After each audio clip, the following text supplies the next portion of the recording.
Hello and welcome back to another episode of Wilson is Doing Stick Figures Now. I'm Wilson Hobbs and today we're going to talk about social media addiction. Social media is everywhere. Facebook, Twitter, Instagram, and Snapchat all have hundreds of millions of users, not to mention the plethora of other social media sites. These sites are really good at two things. The first being that they connect people really far away, and the other being that they make money off knowing who you are really well, but we're going to focus on the first one for now. When Facebook was founded in 2004, the idea was to connect college students within their own campus, and as more and more people wanted it, it spread to connect people across the country and later across the world. Soon Twitter and Instagram and Snapchat followed suit, and before you know it, everyone you know and everyone you've ever met is one tap away. In the end, this all comes down to dopamine.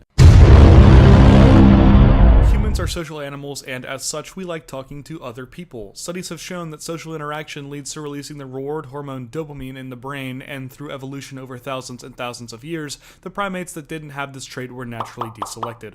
Before 20 years ago, social interaction involved calling someone on a landline phone and making plans, but now we can have all the social interaction we need by pressing FaceTime video. While this is a huge leap forward, this has also had unintended consequences by making people addicted to their cell phones. When the validation of others and a dopamine hit are one tap away, then people are less likely to perform traditional social interaction. When our posts accumulate a few hundred likes or we get a comment that says "you're cute," we instantly get a sensation that we matter and we are good, and we keep going back to social media to get that sensation again and again and again. We also know alcohol and cigarettes release dopamine in the brain, which keeps people coming back, and since social media also causes the brain to release dopamine, it has a similar effect. Other than the chemical nature of social media addiction, it matches up with other symptoms of substance addiction too, including withdrawal. 14-year-olds become 4-year-olds when you take away their phones because they can't see how well their Insta post did, and if they can't see that, then they don't know if they matter, etc, etc. If you take alcohol away from an alcoholic, they won't feel too good. When you take cigarettes away from a smoker, they won't feel too good. If you've ever made a teenage child delete Snapchat from their phone, I can assure you that they'll feel shitty. Just like substance addictions, we also know that social media addiction can cause mental health problems like anxiety and depression. Smokers are known for cravings when they don't have cigarettes and calming down as soon as they smoke. To alcoholics, the same applies. With social media, the cause is different but the effect is the same. Social media can allow its user to create a fantasy world where one is someone they're not, making the real world a harsher, colder, more depressing place. Add that to social anxiety from performing most social interaction online, and you have the same depression and anxiety as addicts do.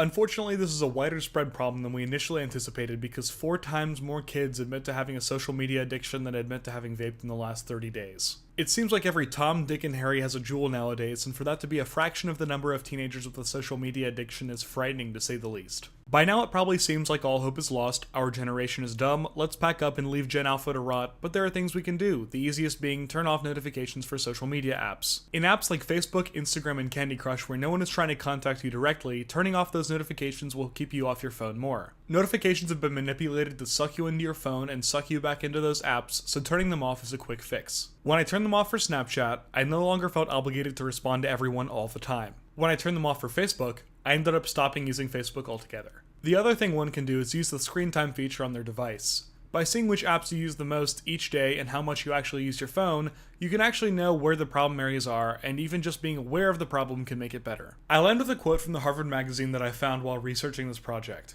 People can be app-enabled, using apps as tools to eliminate tedious tasks and catalyze new forms of exploration, or app-dependent, relying heavily on the available tools as a substitute for skill and reflection. At its core, social media exists to connect people.